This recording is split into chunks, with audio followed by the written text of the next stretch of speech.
কান্না করলে কিন্তু তোমাকে একটু কিউট লাগে না। কিউট লাগারও দরকার নাই, কিন্তু বেশি কান্না করলে কিন্তু দাঁত পড়ে যায়, এটা জানো?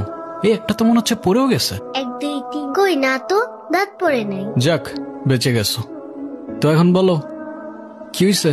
কেউ কিছু বলছে তোমাকে? বাংলাতে 3 আর 3 পাইলেই তো 33টা হয়ে যেত। দুধ মজা করে না তো। তুমি জানো এক্সামের দিন কি হয়েছে? টিচার আমাকে বকা দিয়েছে, তাই আমি কিছুই লিখি নাই। মানে টিচার তোমাকে বকা দেওয়ার কারণে তুমি আর লিখোই নাই? না, লিখি নাই। আমি কি কোনো ভুল করছি যে টিচার আমাকে বকা দিবে? টিচার এটা একদমই ঠিক করেনি, কিন্তু তুমি এখানে একা একা বসে কান্না করছো কেন? আমার নানু ভাই আমার এই মার্কশিটে কখনো সাইন করবে না, আর যদি সাইন করে না নিয়ে যাই স্যার আবার আমাকে বকবে।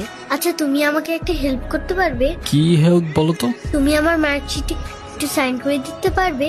এটা কি আমাদের করা ঠিক হবে? আরে দুধ, তুমি করো তো। ওকে, পেন দাও। সিগনেচার আমি করে দিচ্ছি, কিন্তু ব্যাপারটা কিন্তু সিক্রেট রাখতে হবে। আচ্ছা, সিক্রেট রাখবো।